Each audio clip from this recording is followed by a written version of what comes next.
time for Main Street Media Television's exclusive coverage of SEC Media Days, driven by Complete Service Heat and Air, your trusted provider of top-notch heating and cooling solutions, dedicated to ensuring optimal comfort and efficiency for residential and commercial spaces. Complete Service Heat and Air is located in White Bluff, Tennessee.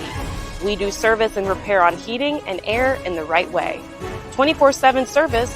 Call us at 615-797-3997. Serving Cheatham, Davidson, Dixon, Hickman, Humphreys, Montgomery, and Williamson counties. SEC Media Days is also brought to you in part by Mid-Tennessee Bone and Joint Clinic, Micah Blunt, your State Farm agent, Tim Sutherland of Rolling Hills Realty, Pamela Witt, loan officer for First Lending Solutions, Luke's Breakfast and Burgers, the Roxy Theater, the Bone and Joint Institute of Tennessee, and Alicia Duncan with 24 Realty.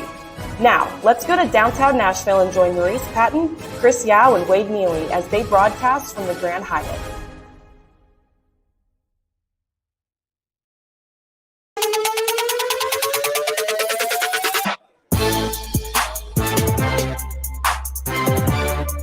We are, in fact, coming to you from the Grand Hyatt in downtown Nashville, right here in the middle of all the Nashville construction. And there's plenty of it to be had, but this is Main Street Sports Day, presented by Mid-Tennessee Bone and Joint. Live from the Lee Company studio, we bring you the final day of SEC Football Media Days, 4-day affair, and it's finally coming to a close. And we have a special guest right off the top of today's show. Looking forward to it as we bring in the Southeastern Conference's commissioner and newly extended commissioner, Greg Sankey. Commissioner, thanks for taking some time. It's good to be here. Construction and rain right now. Construction. It's still good to be here. It's been a busy week, but good week. We appreciate you all being here. You about ready to get out of here? I'm staying the night, so I'm good. Oh, okay. Right. Well, you know, I understand that when it rains in a place that we should move whatever event is happening from that place. That's what I understand. That's how it works here in the SEC with Hoover. Baseball. And, yeah. When it rains, we got to move it. So I guess that's why you're going Rain's to Dallas, part of right? life. Yeah, we we're unique in that we're moving our media days around. Other conferences do not engage in that behavior, but we want to provide touch points for our fans and for media from different places to bring them in. Hopefully they'll stay with us. So you all kind of encourage this to be a fan or for the fans to be a factor in this. We would like to create more access points, if you will, or touch points. You know, we had a concert all planned out for Tuesday night, and then lightning struck, if you will. The weather got us. You know, the reality is, no apologies for the effort. When we've been in Atlanta, we've had an alumni fan festival activation. We use the college football playoff. Want to use some creative ideas in Dallas. Just to draw people into the Southeastern Conference. I think it's important that we make this not something that's so distant that people don't feel they're a part of it. We want them to feel a part of it. When you look at this event here in Nashville events are unlike most other places. There are a few other places that can put on a party or put on an event quite like Nashville does. And that's one thing that we saw here all week long, that the events have been great. What is your impression of the city and how it has handled SEC Media Days particularly? Well, it's been a positive experience for Media Days. Our interest and commitment to Nashville is represented in the fact that we've been here every year since 2014 with either our men's or women's basketball tournament, and we're out for 9 more years as the opportunity for our men's tournament. And if you go back to 2012, we were in New Orleans. We'd been at the Dome in Atlanta. Our presidents observed there's just not the kind of feel around that men's basketball event that we're accustomed to. And I was not the commissioner, but I was going to put on point for the conversation with Sean Henry and the Predators team, the city at the time. And lo and behold, we really created something special there. And we wanted to have Media Days here in 2021, I think, but the aftermath of COVID kept us away. So it's a great experience here. People are going to walk out and enjoy the life of Nashville, the restaurants, the food, the music. And I'm sure we'll be back. It's a matter of when, not if. That certainly seems to be the case. And, Commissioner, while we have you here, it seems like every year when you come to this event, or when we come to this event, if nothing else, we just feel that buzz and that excitement that football is just a few short weeks away. And then inevitably we leave with kind of a few takeaways, a few key talking points. But I'm curious, from your perspective, what are you going to remember most particularly about this event here in Nashville this week? We tried something new that was a success and well received. That will be at the top of my list. We tried a concert. We had great support from the Convention and Visitors Corporation, Visit Music City, from Regions Bank. That didn't work perfectly. We made the best of it. Had a little bit of a private event for sponsors and some of our key people. I think the atmosphere here was a little bit noisier, which is life. There was more camaraderie, real easy access. The Grand Hyatt was great. We got the construction, but that's well in the background. And look forward to seeing how we can make it better when we come back and what we can learn from this year that helps us next year. Absolutely. And when you began this event this week, you and still do not have a tie on in reference to our Right. fallen Mr. Mike Leach. And I'm just curious, it seems like every coach, every real media member, everybody in this building this week has felt that unfortunate loss. I wondered if that would be the case, in all honesty, just because we tend in life to move on. And for the Nashville community, our intent in honoring the members of the Nashville Metropolitan Police Department for their heroism on March 27th was an intersection and a reminder that we're part of this community. Our office is away, but we have a lot of alumni, staff, students, families associated with the university. We have Vanderbilt, the state capital of Tennessee, where both Vanderbilt and the University of Tennessee reside. And with Mike, we haven't lost a head coach like that since the early 80s. A plane crash took the life of an LSU coach. Different media environment, different expectations. We actually produced a movie about the loss of that coach, and it was so sudden. We were 1 week in Las Vegas, the week after the football season, for the National Football Foundation Awards dinner, and the next week being told that there was a pretty serious health event and might not make it. Mike might not make it, and then he passed away, and then we had the memorial.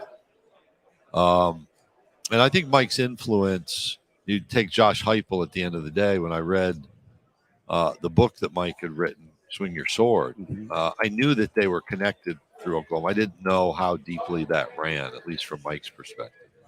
I didn't know what some of the connections he and I share, and I just thought it was important to honor that we lost a coach that was here last year. And we have firings and resignations and all that stuff, and people don't show up one year to the next. But Mike's gone, and hopefully we've honored him in an appropriate way. Greg Sankey, Commissioner of the Southeastern Conference, joining us here on Main Street Sports today, presented by Mid-Tennessee Bone and Joint.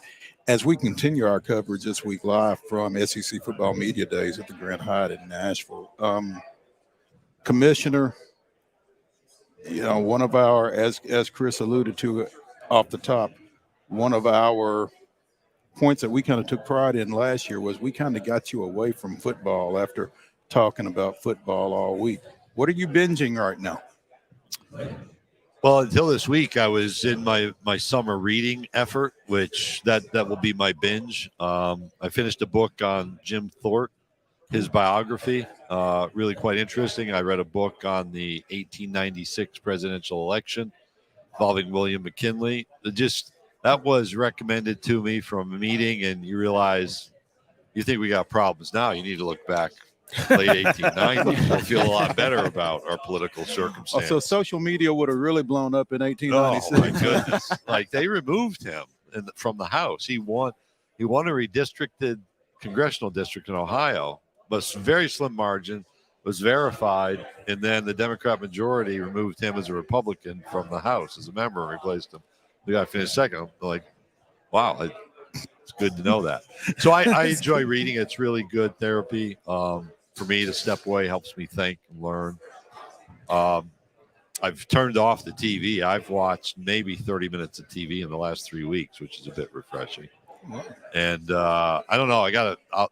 When I'm finished here, go see some family, and then next week kind of get back into the swing of things. So I got to figure out the flow again. Now, when you The go, books he's reading now, or when he's reading in the next few days, will be a lot less yeah, heavy. yeah, a lot less heavy because I get a feeling that when he goes to visit family, there's going to be a little one involved. Yeah. Redfish, bluefish, and and all the Dr. Yeah, we're Seuss not and- quite to the reading No, level. I mean, yeah, we're but- 9 days into life for her. Yeah, But that's our gonna change. oldest daughter had our first grandchild, a baby girl. So we'll stay here this evening and then drive up. They live in Louisville and share a couple of days and then get back to it. That'll give you a chance to decompress. Huh? Yeah, it'll change your perspective. It's been we FaceTimed last Friday when nobody was sleeping, and so we had not seen her eyes open, and I think alertness and everybody's kind of figuring out the flow. My daughter sent us a couple pictures of her smiling a little bit. I tell people all the time, my kids' parents, my parents and my kids' grandparents aren't the same folks. Right, So, that's what I've heard. Yeah, I've heard that, so it'll be fun. Be a fun introduction. Commissioner, when you look at the brevity of the Southeastern Conference and where this conference stands as the trailblazer for all of Power 5 football, what kind of feeling does that give to you and to your staff about what we do matters more than almost anybody else? It's motivating, and since 1998, I want to get my numbers right, 6 of our current members have had football teams win at least one national championship.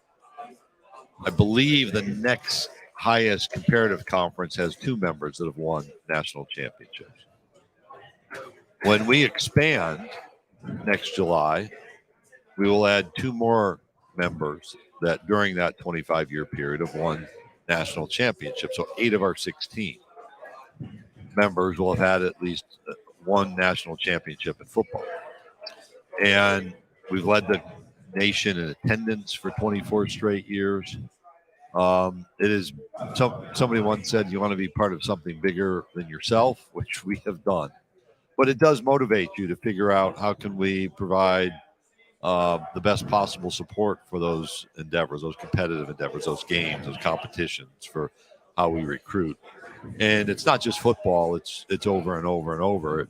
The last month of the NCAA championship year is June. Oklahoma won softball, Florida won men's outdoor track, Texas won women's outdoor track, LSU won baseball. Those are all of our members in a year. Yeah, that's And Texas won volleyball. Oklahoma won gymnastics. Florida was second. It's incredible competition every time we have a conference versus conference matchup. It's incredible competition every time we come together for a conference championship. And then an incredible opportunity for our teams to win more and more national championships. Coach David Cutcliffe said on the show earlier this week, he said it just means more and more and more. So in the event that you guys use that, make sure you credit Coach Cut, because he had a pretty big hand in that one. And going forward, that just feels like adding those 2 more members and adding 2 mores. It just feels right. I mean, it's crazy. In some ways it is. I've had to take a step back and catch my breath a time or two, but it's rewarding. It's rewarding that people want to be a part of this, whether they're student athletes to play, coaches to come coach, universities who reached out and wanted to join, or fans who want to attend. All of that's really encouraging. Well, it's going to be an exciting year of Southeastern Conference athletics, not just football, but other fall sports as well, obviously soccer, and just an amazing conference that you guys have built, and it only gets better from here. And we appreciate the work that you guys and your staff have put in to making this the best conference in all of athletics, because as fans as well as media members, it doesn't get any better. No, we'll keep working. I appreciate your participation in SEC Media Days. If the media wasn't here, it'd just be SEC Days. That wouldn't be very much fun for anybody. So we kind of do some of this together too. Well, we appreciate it, and thanks for taking some time with us. We look forward to talking to you again down the road. Okay, thank you. All right. We will let him get his gear out of here, and thank you. We appreciate it. And now we have some other things to take care of, like yesterday's results and today's schedule. So we might as well do that on the rundown. This is the Rundown. The Thursday Rundown is brought to you by Titans Flag Football. Have your kids play like the pros this fall season in select locations across Middle Tennessee. Titans Flag Football brings pre-K through 8th graders together to learn football fundamentals and, most importantly, have fun. Sign up for their fall season by visiting www.titansflagfootball.com.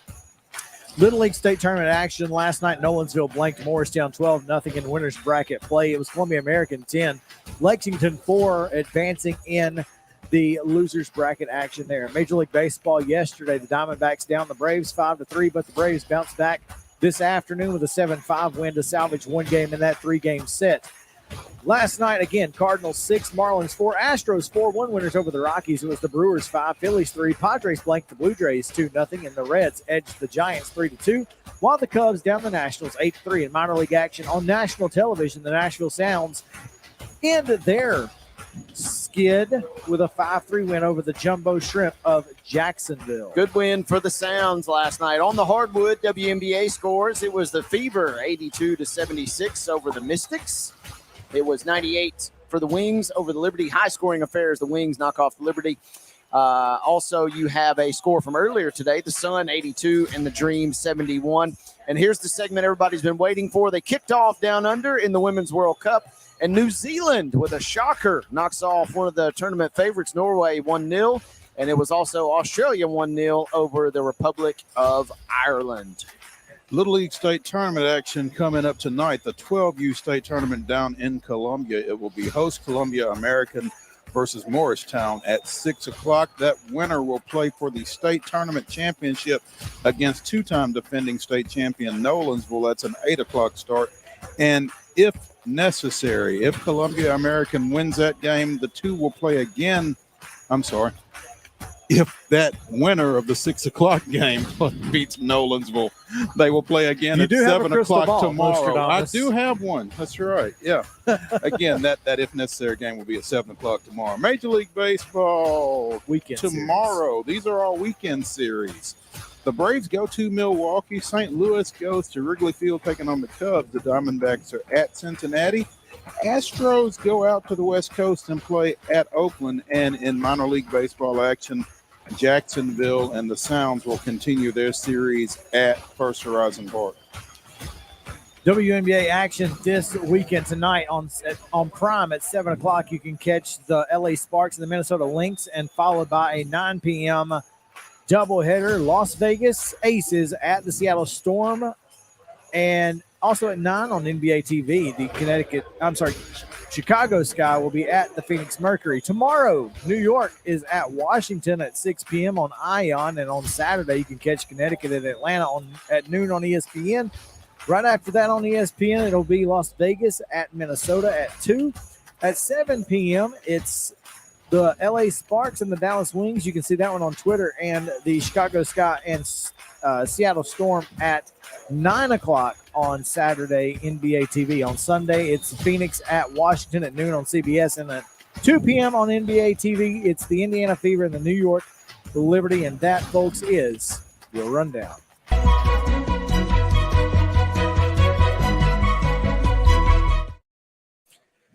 All right, folks. Well, we don't really have a top story today, Justin, because our top story was that Greg Sankey was here, but that's okay. We do need to tell you about our friends at Piggly Wiggly.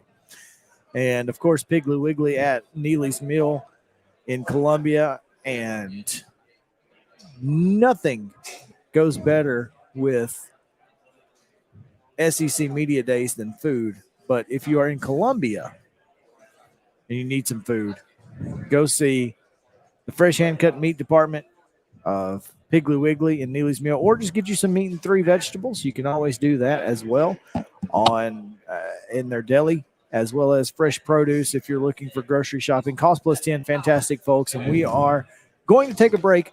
When we come back, we'll preview the Alabama Crimson Tide. Listen to what Nick Saban had to say, and we will break down their schedule right after this on Main Street Sports Day, presented by Mid-Tennessee Bone & Joint. We'll be back to the Lee Company studio.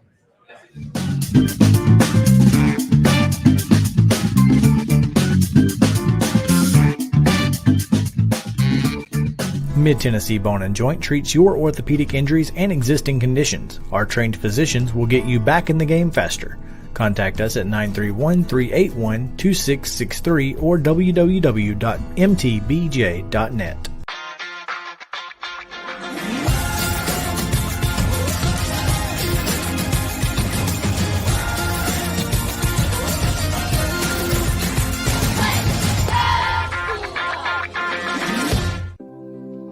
Custom Stone Handlers supplies over 600 distributors and suppliers with quality stone products. Along with River Stone, we produce and distribute over 100 building, landscape, and other bulk products. Our goal is to provide quality products, service, and partnerships to ensure our customers' success. We firmly believe that the measure of any person or company is how they treat other people and customers. Give them a call at 931-490-4990 or visit CustomStonehandlers.com. With Lee Company technology, the best handymen are hands-off. Lee Company techs have been using visual findings and other smart technology tools for years to add transparency and virtually take customers along. You see what we see, whether we're in a crawl space or on a roof. With Lee Company, technology helps us help you, no matter what's happening in the world or at your house. You can't see the sights without the sounds. From the crack of the bat to the roar of the crowd and everything in between, discover what Hit City has to offer. Spend your nights cheering on the Nashville Sounds at First Horizon Park with giveaways, fireworks shows, theme weekends, and more. Single game tickets are on sale now. Visit NashvilleSounds.com to claim your seat today. Piggly Wiggly, located in Neely's Mill Shopping Center, is Columbia's locally owned and operated Cost Plus 10 grocery store dedicated to serving the community with low prices and smiling faces. Piggly Wiggly offers fresh, hand-cut meats daily, as well as daily hot plate lunches from their deli counter. You're certain to see smiling faces and a helping hand when you're here at Piggly Wiggly. Come by and check out our fresh produce, high-quality meats, and more. Down home, down the street, we'll see you at the Pig.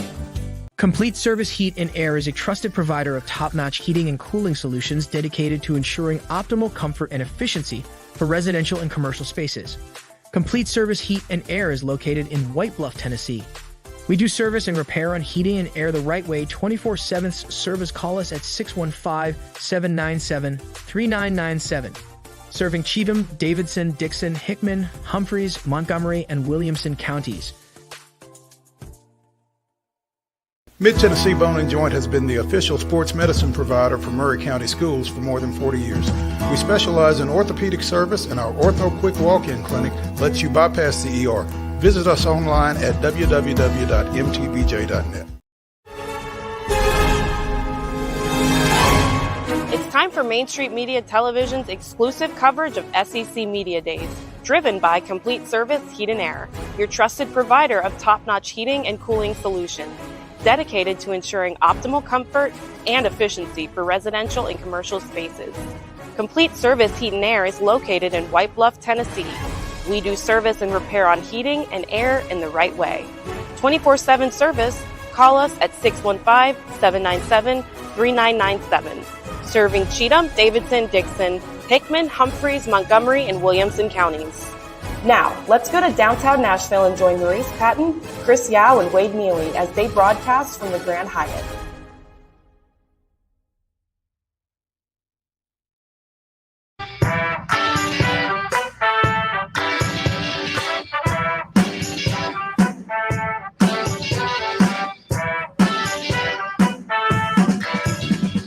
Welcome Welcome back in to Main Street Sports Today's presented coverage of SEC Football Media Days by Complete Service Heat and Air. It's time now to talk about the Alabama Crimson Tide. And to do that, we have to tell you about our friend Larry Maynard. As an All-State agent in Gallatin, Larry Maynard knows many local families. His knowledge and understanding of the people in the community helps him provide customers with an outstanding level of service. Call 615-452-1500 to reach the Larry Maynard Agency right there on North Locust Avenue in Gallatin for your insurance needs.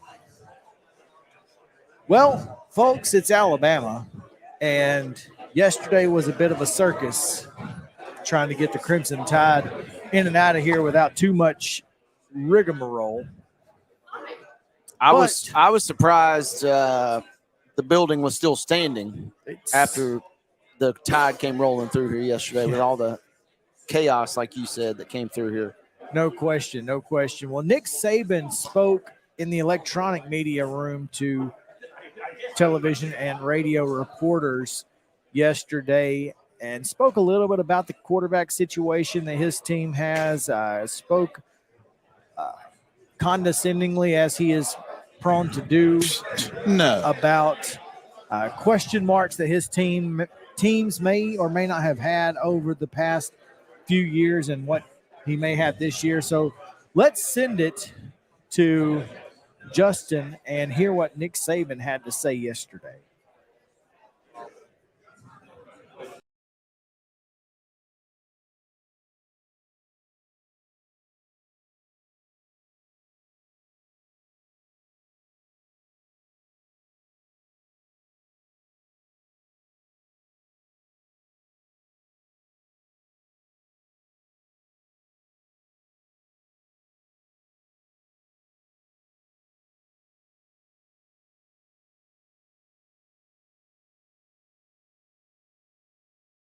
Well, we're never a shoe-in for the championship. We always have question marks about our team.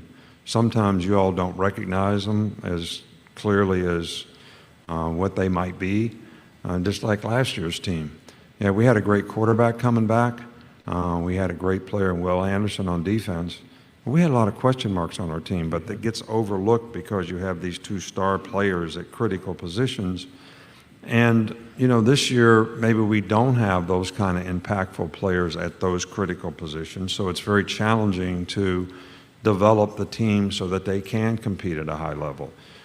We have some experience coming back on both sides of the ball, and we also have a lot of new young players who can contribute in a very positive way to our team. So, but every year is challenging. Every year is. And no matter what's happened in some other year, at some other time, in some other circumstance, it's not going to impact this year. The people on this team, the coaches on our staff, are going to do what they can to try to impact this year in a positive way in terms of what we want to accomplish and what we want to do. Is, you know, we need for all of our quarterbacks to develop on our team. I don't think anybody has separated themselves to this point, even though I see improvement in each and every guy in terms of how well they're doing and how they're developing. But we need that on our team. We don't just need a starter. We need a backup. We need, you know, good players at that position. Just like Jalen Milroe had the opportunity to play last year, we needed him to be ready in the Arkansas game and the A&M game. So when somebody separates themselves and nobody knows for sure when that is, and I can't establish a timetable to say on this date we're going to say this is the starting quarterback. It's going to happen when it happens, and that's the way it'll be.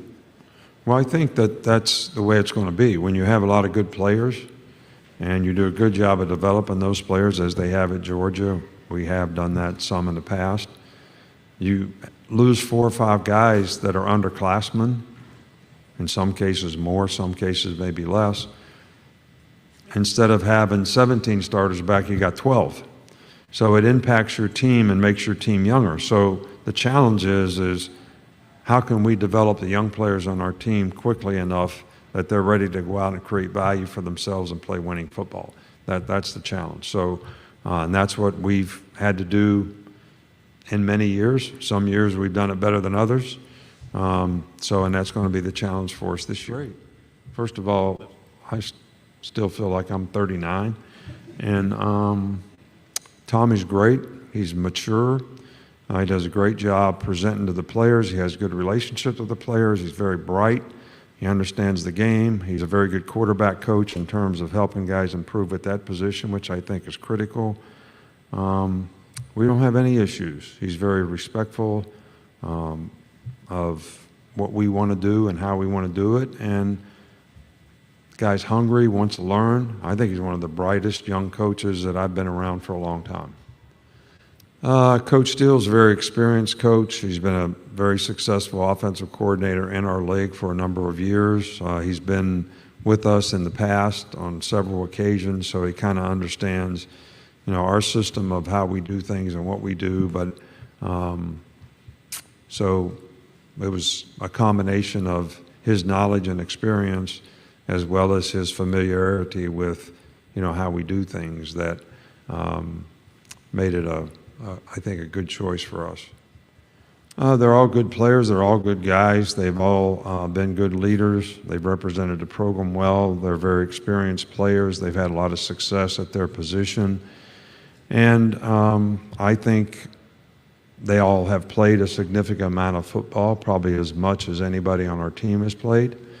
So, and I think they'll both do a great job of representing the university and their teammates, here at this. So no really formula for who you bring, but hopefully those guys are someone that you'll be interested in, and they've certainly been great ambassadors for the University of Alabama. They've played really well.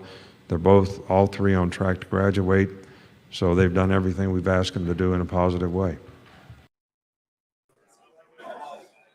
That was Nick Saban in electronic media yesterday talking about his upcoming season. And, I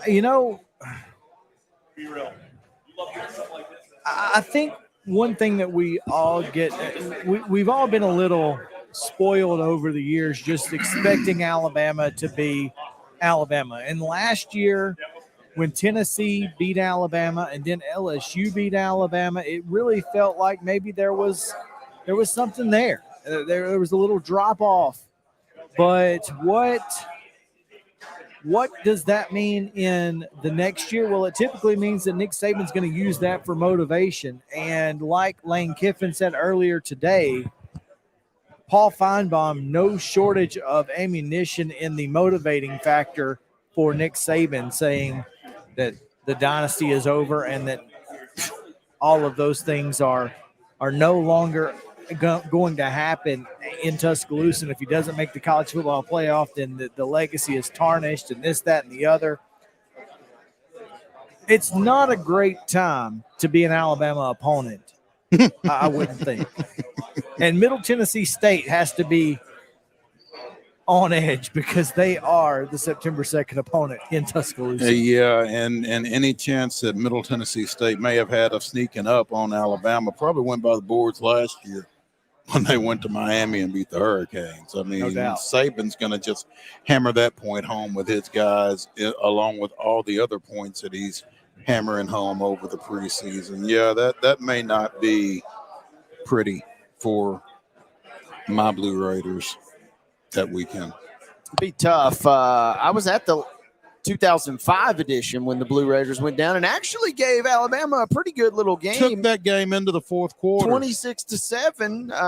Now, obviously, It Alabama didn't get away till late. Didn't get away till late, and obviously things have been a little bit different, including a 37-10 loss in 2015 for MTSU. But Vegas says Alabama by 38 in that opening game.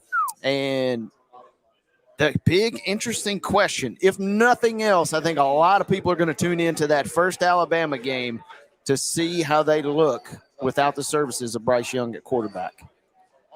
Because that, for the first time in a while, is going to be the big question mark about the Crimson Tide. Well, it'll be, from the Jalen Hurts Tua Tagovailoa situation, when Saban said, "Look, you guys keep asking, my answer's not changing. I'm not naming the starter." Mm-hmm. How long will it be before we know whether it's Jalen Milroe or Ty Simpson? we may not know until somebody steps out on the field with the first team offense against MTSU. That's kind of how it was. Was it Blake Sims and maybe Jake Coker in that USC game where nobody knew who was going to be the starter until they got there? So, I mean, it's not like this is unprecedented for Nick. So you're giving Alabama the win versus MTSU, you're telling me week 1. Sorry, guys. However, as much as I would love for that not to be the case, I just can't imagine. And we've talked a lot about schedule strength, particularly with South Carolina and Florida. Alabama, for what it's worth, does have the 8th toughest schedule according to Phil Steele this year, because guess who comes calling week 2? Granted, it's at home, but Texas, after a barn burner of a game last year, that is about as tough of a non-conference game as you can realistically expect to have. But again, luckily for the Crimson Tide, that game is in Tuscaloosa this year. I think that's a big deal. Yeah. Anytime Alabama can play at home, it's a big deal, I think, which kind of makes that Texas A&M game a little bigger to me. Guys, this can't be right. What's that? This schedule can't be right. Okay. Alabama's not playing at South Florida. That is correct, my friend. Week 3. Bulls. The University of Alabama is going on the road to take on South Florida. Tampa, baby. Is this one of those like the softball team plays in the hometown of one of the seniors? Well, see, here's the deal, though.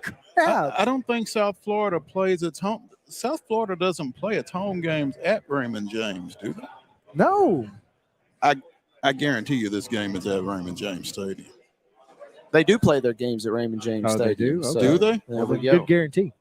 That is, he's in the guarantee business, folks. Wow. That's interesting. I am for sure. I am flabbergasted. Hey, kudos to the South Florida AD. Yeah, you know they scheduled that game in 2006, right? We're gonna play you home and home. We'll get you back on the back end in 2023. Is that cool? Yeah. That game was scheduled. National titles. That game was scheduled when Bama was down here and USF was maybe riding their all-time high. Back when what was the coach who was Jim Leavitt? Yeah, when Leavitt was there and he had them rolling. Yeah. Golly, that is insane. Still think they're going to get the win on the road. What do you guys think? You know what? This is one of those chickens coming home to roost kind of things. Okay, There's no Vegas line on that game, but yeah, I feel pretty confident in saying Alabama goes on the road and gets the win. Does South Florida get the 3-point home field advantage from Vegas on that one? Sure they do. Does it matter? No, it doesn't. Absolutely not. Whatever the line is on that game, give me Alabama. Wow. I don't care. I don't care. And then that's when they get Ole Miss in week 4. We talked about it earlier when we did the Ole Miss segment with Michael Borky of Sports Talk Mississippi, and we heard from Lane Kiffin about his relationship with Nick Saban and what that means. I just feel like, Nick has now lost twice to former assistants, which had not happened until 2 years ago, I guess, maybe last year. 2 years ago, because that's when Zach Calzada got the win in Texas A&M. Lane Kiffin just doesn't have the talent, the horsepower to take on this Crimson Tide team, right? You don't think? So, especially with Bama with a little extra juice, as we said, thanks to the defensive coordinator for Ole Miss connection there. So, yeah, Pete Golding.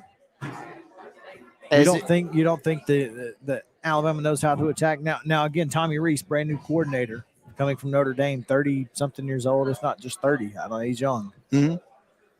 So and then Mississippi State, you feel like that's a win. What's the first time on this schedule that this team is tested? Is it Tennessee? For me, it's going to be just the unknown factor of Texas A&M, and if it's not Texas A&M, then yes, it is Tennessee. Well, they've certainly failed to deliver in College Station several times under Nick Saban's tutelage. So, Is it not Texas? I mean, in terms of overall, yes, I think Texas. But it's been so interesting because we're looking at them under the lens of already of an SEC team, thanks to the surroundings we've been in this week. But yeah, you kind of think of it as a conference game almost. But that is going to be, we've talked about so many good non-conference games this year. I mean, that's got to be your number one outside of your traditional rivalry non-conference games. They're saying that Sarkisian in Texas, we just had Anwar on the show 2 days ago. He said, if not now, then when for Texas? So that's got to be the first big test for Alabama. Okay. After the MTSU game, where they may not get a lot of answer to the questions they're looking for because, with all due respect to the Blue Raiders. Yeah, I think, unfortunately for Blue Raider faithful, I think you're going to see both Milroe and Simpson a lot in that ball game just to see them, against somebody they don't know. Somebody who isn't cooperating on the defensive side of the ball, that kind of thing, just to kind of get them some live work. And, I would kind of expect quarterback to be bracketed at the top of the depth chart going into that game. And whoever starts, the other one's going to play as well. But I think Texas is the first big test, not A&M, not Tennessee. I thought, because again, for everything that Anwar said, this is a pivotal year for Texas as they leave the Big 12 and get ready to come into the SEC. I mean, this is kind of an opportunity for them to announce their presence with authority, as they say. So if they get by Texas, say they do, you've got Texas A&M, Arkansas at home, Tennessee at home, off week, LSU at home. They get they get a really solid slate of home games for, obviously having to go on the road last year and dropping those two. Feel like they want to certainly take control against Tennessee and LSU, but it won't be easy to do. No. And part of that will be because of these fellas sitting and standing and walking around right here, wearing Tennessee orange. I feel like this is and then, of course, at Auburn, where strange things have been known to happen. I'm not sure Auburn can make anything strange happen against Alabama this time around.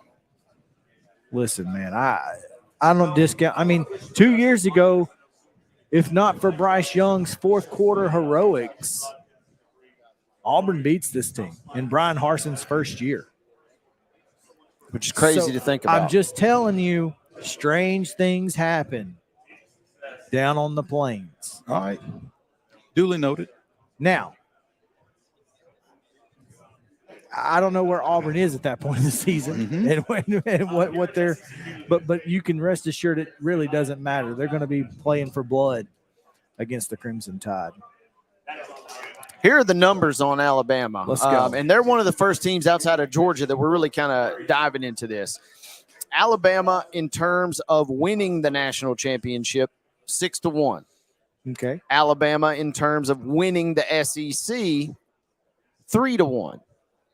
Alabama to win the SEC West, however, now they tip into a favorite. They're a small favorite. LSU, as we mentioned on a couple other pieces of this show, throughout the week, LSU is a small underdog, and then Texas A&M a smaller underdog behind them before it really kind of falls off within Ole Miss, Auburn, Arkansas, and Mississippi State. So Alabama is the presumed favorite, and we'll get the official poll from the media members a little bit later today.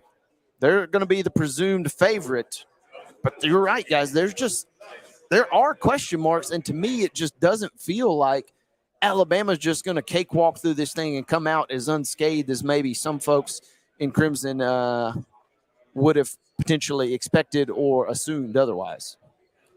I think most fans know that there's questions, and I'm really curious to see how this one plays out.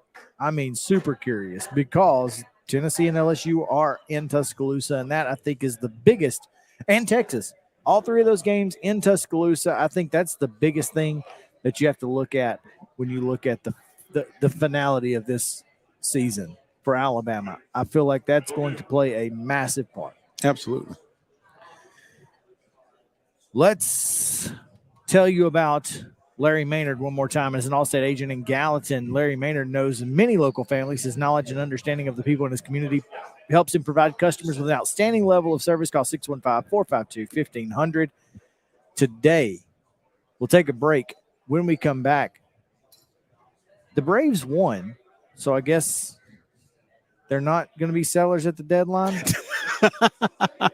I don't know. At least for today. At least for today. We'll talk about it right after this on Main Street Sports Today, presented by Mid-Tennessee Bone and Joint. Come back with us.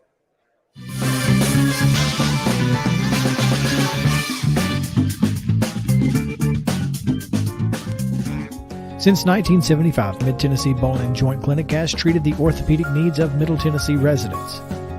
The trained physicians provide surgical options and minimally invasive options to treat all orthopedic needs. The walk-in clinic, OrthoQuick, helps you bypass the ER while treating sports injuries and acute needs Monday through Saturday. Visit MTBJ online at mtbj.net or on social media at Mid-Tennessee Bone Joint Clinic.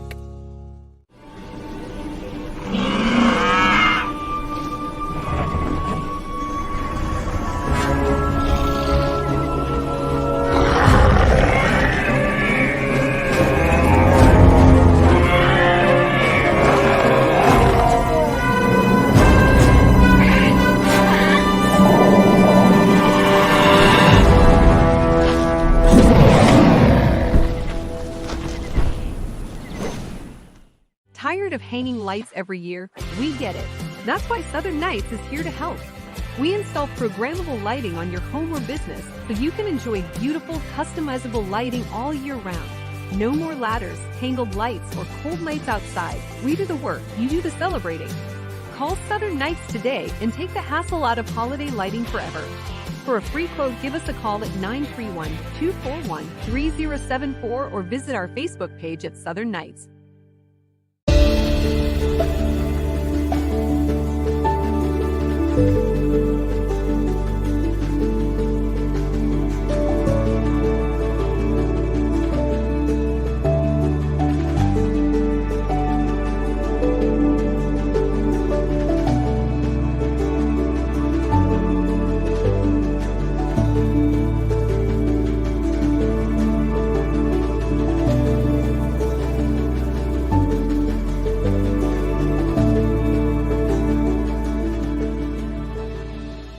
If you're looking to buy or sell in Dickson County, Tennessee, call Tim Southerland at Rolling Hills Realty. As a seasoned realtor, Tim knows how to get you the best price for your home. Selling your home is one of the biggest decisions you'll make, so trust the expert. Call Tim Southerland today at 615-720-1568 or visit rollinghillsrealtydixon.com. Complete Service Heat and Air is a trusted provider of top-notch heating and cooling solutions dedicated to ensuring optimal comfort and efficiency for residential and commercial spaces. Complete Service Heat and Air is located in White Bluff, Tennessee. We do service and repair on heating and air the right way 24/7 service. Call us at 615-797-3997. Serving Cheatham, Davidson, Dixon, Hickman, Humphreys, Montgomery, and Williamson counties.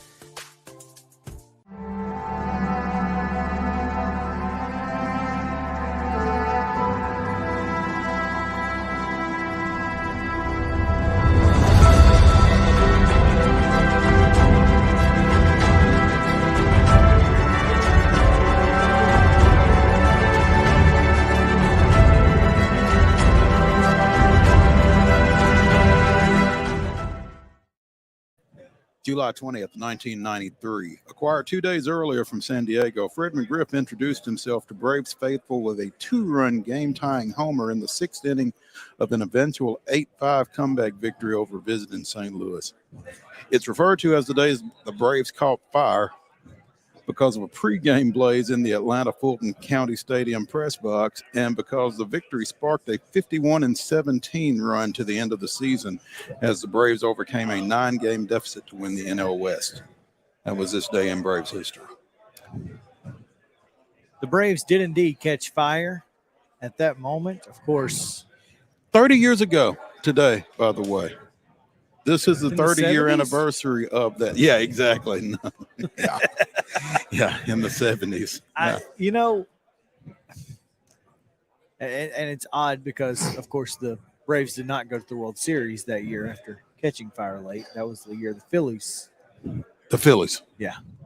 Made the World Series. But speaking of catching fire, Austin Riley has certainly caught fire this week. Matt Olson caught fire today, and together the two of them salvaged a game against the Diamondbacks to end a 4-game national nightmare with Atlanta on the skid. Yeah, we won't have to sell everybody off.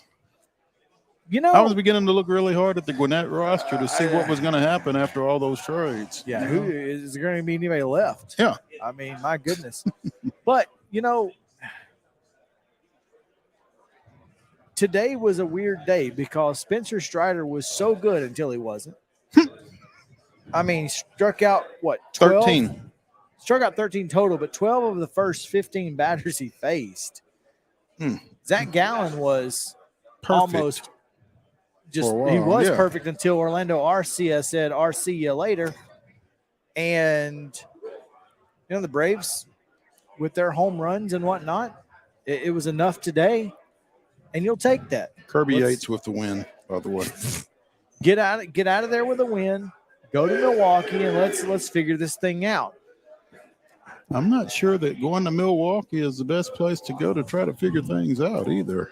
Well, and Milwaukee coming off of a obviously big couple of set wins over Cincinnati, and I'm not sure who they played this week, but I thought they played Philly. I think they did, matter of fact, because we were talking about thanking them, Milwaukee yeah. for those wins to keep Philadelphia at bay while the Braves were losing. So, you know, obviously the Brewers, and we know, we've coming down and having great times in Nashville on rehab starts and that sort of thing. So Brewers and Braves, always fun when you get those two clubs together. Yeah. Milwaukee and Atlanta. I think it'll be a pretty good series this weekend, honestly. It'll be a pretty good series next weekend as well, actually, when Milwaukee comes to Atlanta. So they're just getting familiar with one another this weekend before the real bloodletting for one of those teams next weekend, hopefully. That's the idea. Now, Strider with today's start means that Michael Soroka will go tomorrow. Soroka will take on Freddie Peralta because that's who you want to play. That's who you want to face if you're Michael Soroka. But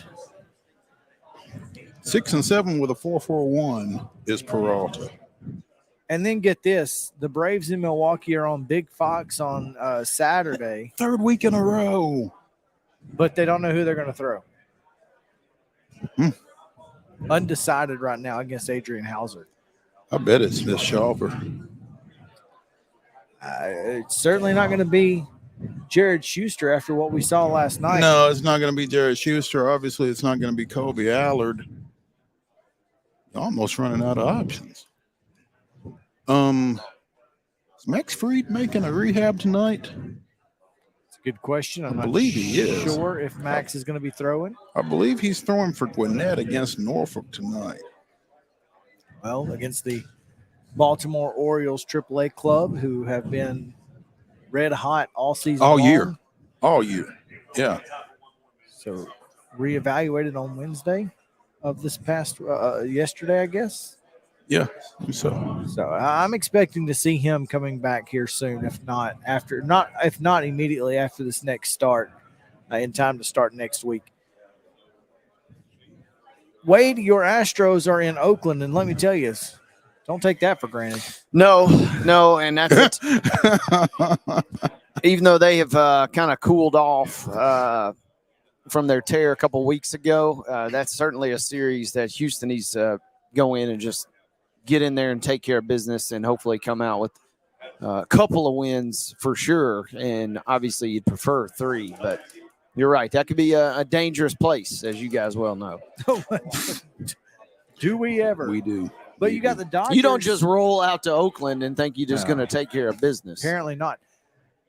The Dodgers in Arlington taking on the Rangers. So an opportunity here for the Astros. A little out-of-town scoreboard watching will be had over the next couple of days as, like I said, you hopefully – and while we're talking big series, and not Houston, not Texas, but the Orioles and Rays are getting it on. The American League East leading Orioles. That is correct indeed.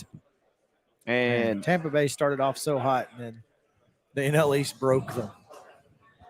That is going to be a big series that kicks off. It is down in Florida, but we'll see how that shakes out this weekend. Well, now you know. 6 hours ago at Braves, Max Fried's rehabilitation assignment has been transferred from Rome to Gwinnett, and he will start tonight against Norfolk. There you go. So that'll be his, third rehab start? Third rehab start. You got to feel like he's pretty close. Yeah. So. If you're looking at other games, like you said, that are interesting, of note, take a look Saturday. Also, I guess you'll get one or the other. You probably won't get this one. If you're getting the Braves Milwaukee, you're probably not going to get Chicago and Minnesota. But, boy, that's got to be weird. Milwaukee, Chicago, and Minnesota are all right there together. How do you decide who gets what game if you're Fox? That's interesting. Well, if you're Fox, you probably take the worst decision, and that's the one you pick. There you go. But Dylan Cease and Sonny Gray going at it. And if we know anything about Dylan Cease from this past weekend, that guy is a unit. And Sonny Gray has been one of the best pitchers all year long. So if I have to see Dylan Cease again, I would just as soon it be in a Braves uniform, to be honest. So. Well said. Yeah. So there's that. Just want to throw that out there. So, yeah, pretty interesting weekend across Major League Baseball. Anything else on the Braves? What's the that's about the latest? I think that's the latest. I mean, Max getting the start tonight. I don't know where that Gwinnett Norfolk game is. I don't know that it really matters because we're not really looking for anything other than him to continue to build up his pitch count and be ready to rock when he finally rejoins the Braves. There you go. All right, well, we'll take a break. When we come back, preview Tennessee. Does that sound good? Sounds good. All right, we'll talk to Ramon Foster right after this on Main Street Sports Today, presented by Mid-Tennessee Bone and Joint, coming to you from SEC Football Media Days kickoff event at the Grand Hyatt. Coming back to the Lee Company studio in just a moment.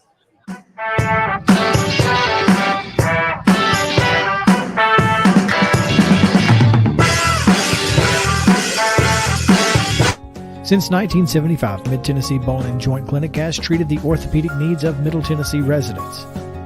The trained physicians provide surgical options and minimally invasive options to treat all orthopedic needs. The walk-in clinic, OrthoQuick, helps you bypass the ER while treating sports injuries and acute needs Monday through Saturday. Visit MTBJ online at mtbj.net or on social media at Mid-Tennessee Bone Joint Clinic. Complete Service Heat and Air is a trusted provider of top-notch heating and cooling solutions dedicated to ensuring optimal comfort and efficiency for residential and commercial spaces.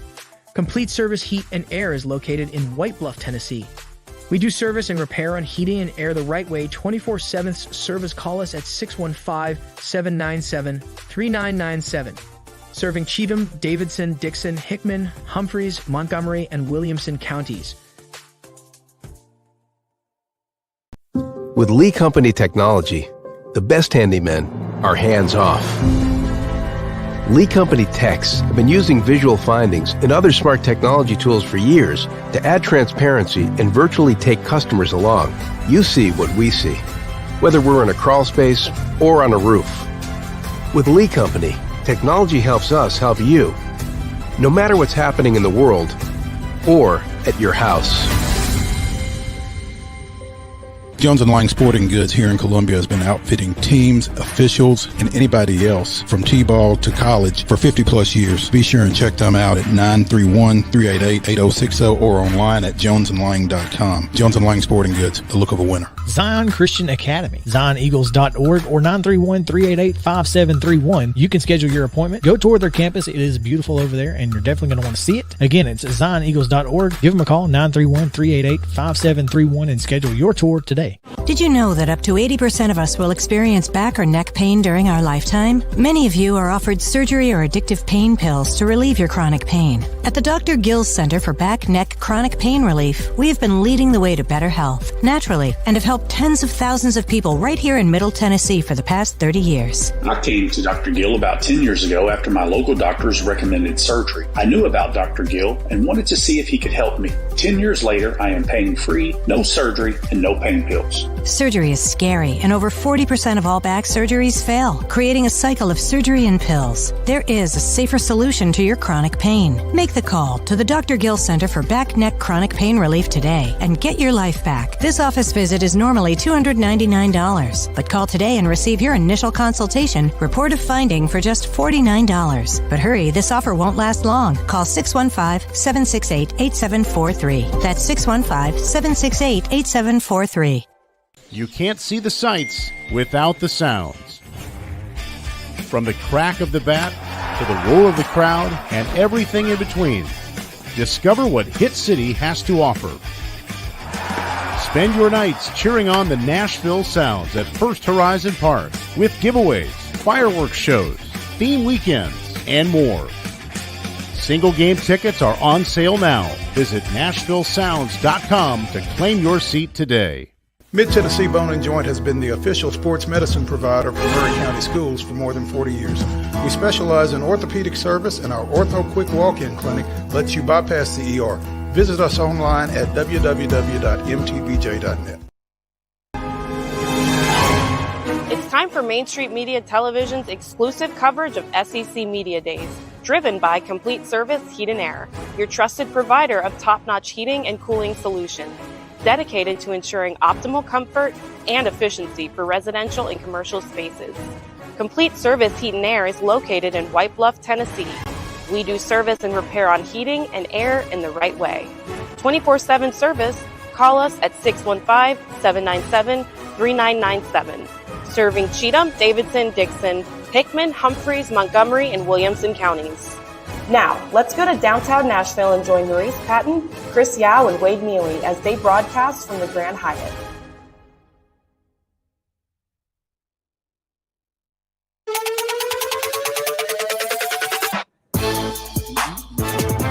Welcome back into Main Street Sports Today's live coverage from SEC Football Media Days kickoff event at the Grand Hyatt in downtown Nashville. Mo Patton, Wade Neely, I'm Chris Yao, and we are talking a little Tennessee football. Well, first of all, you never talk a little. That's right. Tennessee football. Not in Middle Tennessee. There's no question there. So. And I'm looking forward to this segment because we do have a fantastic guest, and we're going to tell you about him in just a moment. But first, we have to tell you that this segment is brought to you by Dairy Berry Heat and Air, proudly serving Middle Tennessee for over 35 years. For outstanding service, you call Dairy Berries at 615-452-8121 for all your heating and air needs. Dairy Berries Heat and Air, making customers for life. They rejected our jingle. Yeah, that's unfair. It really, not only is it unfair, but can we throw it in anywhere? Dairy Berry Heat and Air, comfort for your dairy air. I'm on board with that. Ramon, don't you like that better? I actually like it better because you know why? You're going to remember it. You're going to remember that one. I promise you. That one's going to stick. No pun intended. Ramon Foster, former UT offensive lineman, 11-year NFL veteran with the Pittsburgh Steelers, joining us here on Main Street Sports Today as we continue with our coverage of SEC Football Media Days. Ramon, welcome. Thank you for having me. 100%. Well, you were saying that you never got here as a player. Yeah. So this has been fun, I guess, huh? It has been fun, especially on this side where I don't have to worry about going to practice the next week. That's the other side of it. And backing up what you just said. Exactly. You know what I'm saying? Not being a guy to say something stupid up there, because the young version of any man, anyway, any male, right, will say some silly stuff on the stage given a mic and cameras. But this has been a cool experience for me, being in the sports media world now, too, and also right here in Nashville. Like, we can go home at the end of the day here, So it's been fascinating. Nashville always puts on the show, but I think all of us can recognize, too, that the SEC, they know how to do it right. Who stretches a media day conference over 4 days? And it's only going to get bigger because we got 2 more teams coming. That's right. I forget about that, too. I didn't forget about that. I want to forget them. But, hey, Texas and OU coming into the fold. It's going to be a very competitive league, and I think it's better for all teams for it to be that way. Ramon, part of the Ramon, Kayla, and Will show that airs from 6 to 10 a.m. on 104.5, The Zone. And as we were saying off air, I did that 6 o'clock thing for one football season, literally one high school football season. I don't envy you at all. You know what? As busy as my lifestyle is, I've retired and actually got more busy because my kids are at that age where we're doing travel baseball, we're doing football, we're doing every sport, school, and stuff like that. But I get in early, I get to work, if we call it work, from 6 to 10, and then I get an opportunity to spend time with the wife and the kids in the afternoon. So it's worked out better for me, and also playing football, I was an early riser type guy anyway. I'd be working out by like 5:30, during the season and whatnot. So it's been a cool adjustment. That first 2 weeks, it did knock me over a little bit. I will admit that. Yeah, it's kind of a lifestyle change if you're not careful. But as you look at the situation at your alma mater and everything that they were able to get done in year 2 of Josh Heupel. Obviously you got to change at the quarterback, but what are your expectations out of that team this time around? I'm hoping for a little bit of the same, finding some consistency from year to year with the university, whether it be player development, offensive production, or just continually stay a top 12, top 5, top 10 type of team. I think that's the expectation moving forward, and Coach Josh Heupel has kind of shown that he's capable of. Some of the stuff that he's knocking out a little bit is having the ability to recruit, being in a position where when he took the job, a lot of people didn't know much about Josh Heupel. Heck, a lot of us didn't even know he was a runner-up in the Heisman. So to have that be a part of his repertoire, to have him being able to get a 5-star recruit as it stands yesterday and the year before that too with Nico Iamaleava, that shows that we're moving in the right direction. So I look forward to seeing him continue to develop players this year. And compete in the East. I think a lot of people are picking Tennessee to be the SEC East, second in the SEC East. If we can get close to Georgia, because right now we go from playing Alabama every year to now Georgia being a trench monster, I think that's the expectation. It's fair to say floor 9 games plus that, I think that's all right and can keep Tennessee in the national forefront until you can recruit at a higher, wider range the way Alabama, Ohio State, and Georgia have been able to do for years. You talk about the recruiting piece earlier this week. Receiver Mike Matthews from the Atlanta area. Yeah. 5-star guy commits to Tennessee. You talk about can Josh Heupel recruit at a high level. With Georgia doing what they're doing, getting that guy out of Atlanta would seem to be a bit of an answer to that question. It would, and Georgia wanted him. Clemson was right down the street from him also. I mean, we got to remember Clemson's right in the Atlanta area. They recruit the same type of players at the same schools, and for Tennessee to kind of mosey themselves in, I'm hoping it's not a one-off because it's one thing. Is I tell my kids, you show me something fascinating, all right, that's real cool, and I like that thing, but let's do it again. And I think if Josh Heupel is anything like I think he is with the competition, the competitive side of his DNA, I'm hoping that's what him and his staff are thinking too. And when Tennessee has been at its best, they've recruited Georgia and the Atlanta area. Yeah. They have, and I think a lot of people have kind of said this too. Now, I guess we're seeing the tug of war between these two schools. It's the Georgia, Atlanta area, and it's the Carolinas. I had somebody bring that up to me recently. It's like, you know, if you look at the history of Tennessee and the years that they've been good, on the other end of that, Clemson has not been good. It's like because Clemson they create a wall around the Carolinas and that Georgia area they tap into. So it's a universe where Tennessee and Clemson can't coexist at being top 5 or programs. So us being able to get Mike Matthews away from them, because I think it may have been between us and Clemson for the most part, says a lot about where they are. Ramon, we've got you here, and you've already used the term trench monster. There's going to be a ton of talk about the quarterback position throughout the day, but I'm curious. Talk to us about the offensive line. Tell us about the defensive line. Where do the Vols rank in the SEC pecking order with those two units? Still figuring themselves out offensively and defensively. That's kind of just where I'm at. You look at where Georgia is, Alabama. Heck, I'd even throw the class that A&M had a couple years back too. Like, you have to develop those bigs. You have to also have your bigs have a DNA of what the expectation of play is.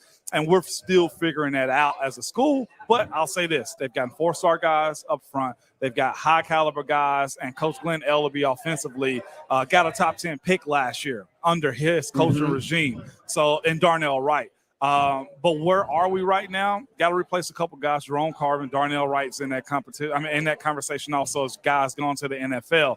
You have leadership skills up front with Mays and Spraggins. Also been another guy that can lead this group. As long as you have 1 or 2 dudes that can drag everybody else with them on the offensive line to kind of set a standard that they play by, I think you're good. Defensively, Amari Hand has been a guy. Amari Thomas has been a guy that's for Tennessee has been a player on the field. From my understanding is he's been pushed to be more of a vocal leader. He's been pushed more to kind of drag those younger guys with him, because you're all about the legacy you leave behind too. So being in the position to where they've recruited the last 2 cycles of getting high outside edge rushers, I'm hoping that we see those guys get after quarterback. The one way to beat teams is put the quarterback on his back. And if we can stop the run, we'll be in a real good spot. But, of course, the SEC is all about controlling the line of scrimmage. We have to do our part, especially as fast as the offense play. Having the depth to be able to rotate guys defensively if they're out there longer than expected. Piggybacking off that, a couple of transfers come in expected to start right away with Carrick and Campbell. Yep. You expect those guys to make a big impact, but additionally, speaking of how fast Tennessee plays, how much of an impact does that have on offensive lines? Does that help the offensive line, how quickly they play and how quickly that Joe Milton and Hendon Hooker and those Depends guys on what kind of shape have? they're in. Yeah. Well, how they've been, they read quickly. Yeah, they do. From an offensive line perspective, I loved it. When we went no huddle in my professional time in Pittsburgh, I loved it. Especially, this is the other thing, if you're get that first pass out the way in this completion or that first down. After that, we as offensive linemen can pace ourselves better than defensive linemen. If a defensive lineman doesn't run to the ball, that's a big play. If a linebacker doesn't run to the ball, that's a big play. For us, we get a 20-yard play, we get a 20-yard catch, we jog down the field. You're able to preserve yourself. So conditioning does matter, but there is a fine line of balancing how you condition yourself from one play to the next. We can sustain longer, and this is the best part about playing fast up-tempo ball. If we get a first down and don't change personnel, those defenders have to stay on the field. So if they have to stay on the field or they're exchanging guys out, then we get the 12-man on the field penalty. Like, there's bonuses to being able to do that. But I know the strength and conditioning crew at Tennessee is good about having their guys ready. So it's actually more advantageous for the offensive line. I just think that, with this, the offensive line particularly was a big strength last year. They kept Hendon Hooker upright all year long, and if they can do that with Joe Milton, you feel like he's gonna make defenses pay. I kind of say this about that: if we go an entire year and Joe Milton's the starting quarterback with the Tennessee Vols, that's a good season. That means he's been protected. He's refined his passing. Good decisions, and the offense is moving because y'all know, like I know, anytime there's a 5-star guy on campus, on any campus, everybody and their mama and fans is looking for him to get on the field. So if Joe starts the entire year, even better for us. No question. That's a heck of a situation that UT finds themselves in at the quarterback It position. is. And as Wade said, Been a while. going to be a lot of talk about that. But you've got Nico. Yeah. And whether it's reality or whether it's just perception, he's pushing Joe. Mm-hmm. And what we've seen of Joe lately has been better than what we saw of Joe earlier. Yes. What are your expectations for Joe going into this season? Be a leader. And I think for anybody that's played at the next level, whether it be college, pros, or whatever, you have to learn this. Minimize your weaknesses. His weaknesses have been what? Throwing the soft pass over the middle, taking a little bit off his touch when it comes to him delivering those short 5 to 7 yard passes. If he minimizes his weaknesses, his strengths are going to take him a skyrocket. I'm talking about a NASA rocket to the first round. Okay, like that's what it takes for a guy like him. So that's my expectation. The leadership, quarterback, you're handed the keys to the car. You're the CEO of the campus, essentially. That's expected. You're supposed to lead. You're supposed to be a good teammate. Minimize your weaknesses because that's going to be your strengths to the team. The deep balls, we talk about that all day, but if we can't hit that 7 yard end for a first down, what are we talking about? Got to be able to do it. No question. Of course, you got guys like Brew McCoy who can go over the middle and catch those balls, which makes a big difference. And you've got Squirrel on the outside who can take the top off. This offense seems to be loaded, and this team seems to be loaded. As long as the defense can hold up on the secondary, Tennessee ought to have a pretty good year. It does. And you said all of that. You know what you said? Nothing about the play calling because it's all about the Jimmies and Joes. No X's and O's, Jimmies and Joes all day long. Yes, indeed. Ramon Foster joining us here on Main Street Sports today with our coverage from SEC Football Media Days kickoff event at the Grand Hyatt in Nashville. Ramon, thanks for taking time with us, man. We really appreciate you. Looking forward to a good year of Tennessee football. Absolutely. I appreciate you guys. Go get you a nap. Hey, go Vols. Thank you, Ramon. We'll be right. All right. That was Ramon Foster of Ramon, Kayla, and Will on 104.5. Here from 6 to 10, Nashville. 6. So hopefully he is napping. 10 a.m. Good luck to him. About that time too. About that time of day where I'm just ready to. I'm ready to take one now. Hit the hay for just a moment or two. But I like what he said there. As far as this is one of those years for Tennessee where Jimmy's and Joe's kind of match the top level, and not just at the starter position. He's finally gotten a chance to get a little depth in there.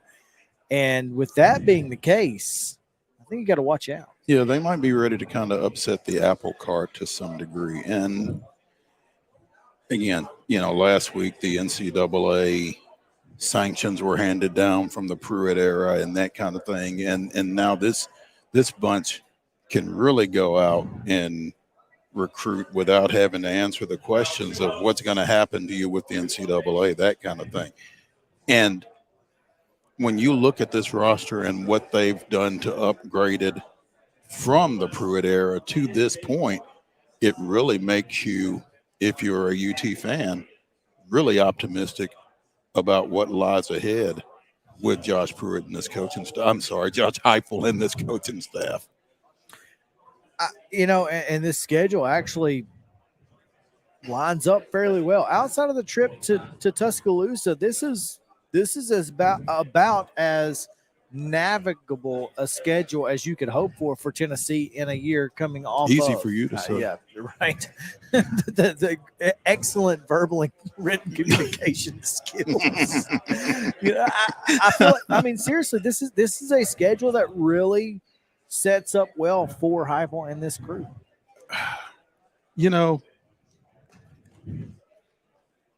That September 30th game, how bad is that going to be? As bad as Josh Heupel wants it to be, I think. I agree.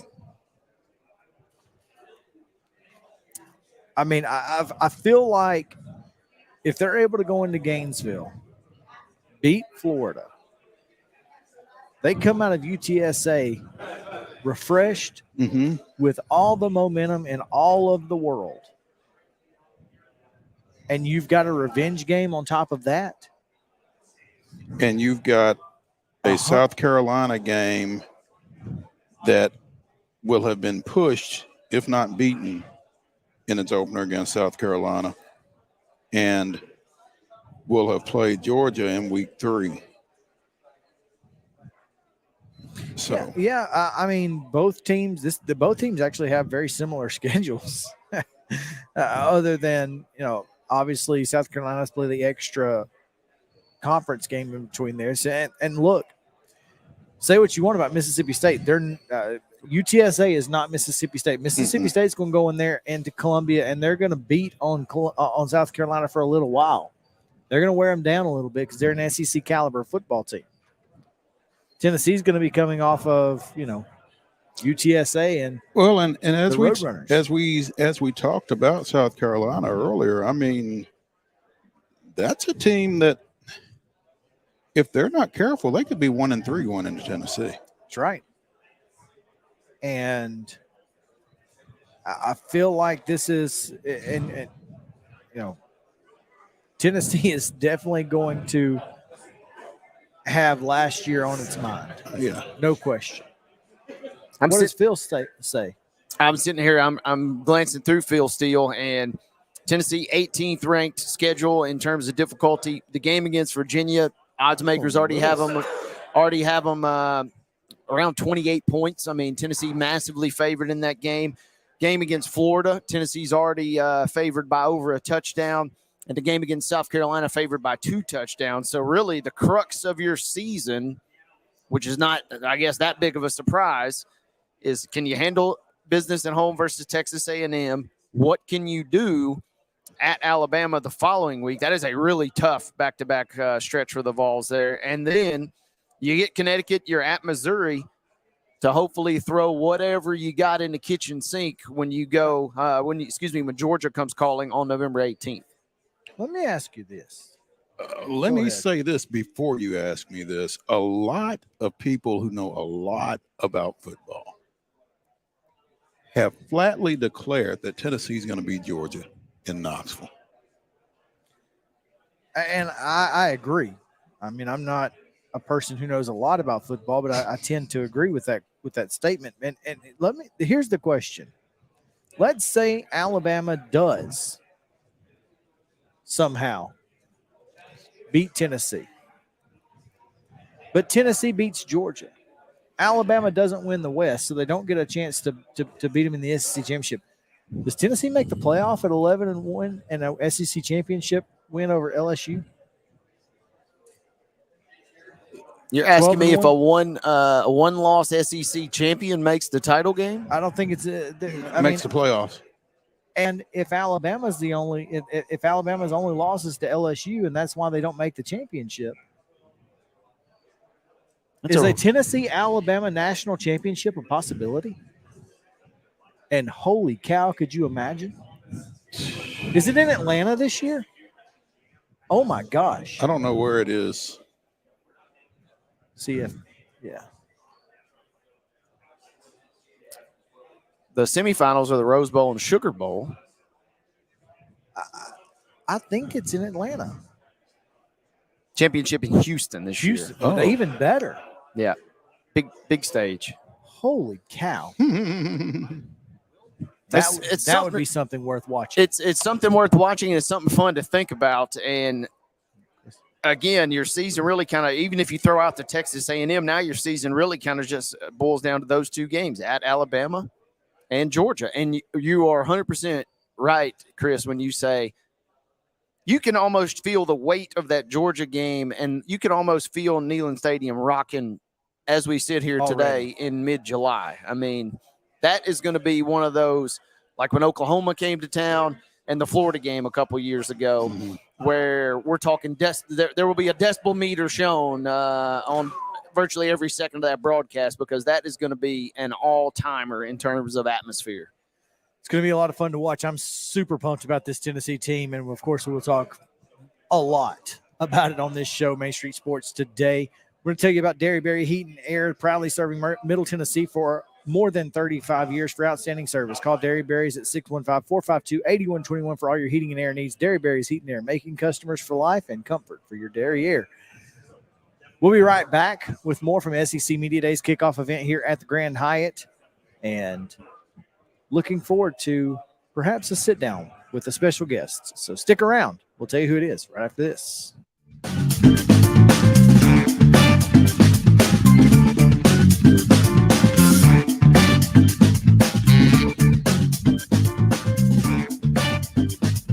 Founded in 2005, Pamela Witt, First Lending Solutions, has a reputation of consistently offering the lowest possible rates and, above all, providing outstanding customer service. Pamela Witt, First Lending Solutions, takes pride in treating our clients with honesty and integrity. We provide excellent service and experience you can trust for all your mortgage needs, proudly serving all of Tennessee.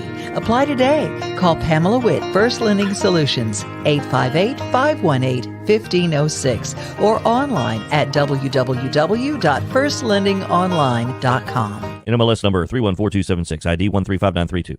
Serving Williamson and surrounding counties, Bone and Joint Institute of Tennessee offers comprehensive orthopedic care with subspecialized physicians. Our practice provides high-tech care with a hometown touch. We offer physician clinics, physical and occupational therapy, advanced imaging, and surgical services, including interventional procedures. Call us at 615-791-2630. We're Bone and Joint Institute of Tennessee. High-tech care with a hometown touch.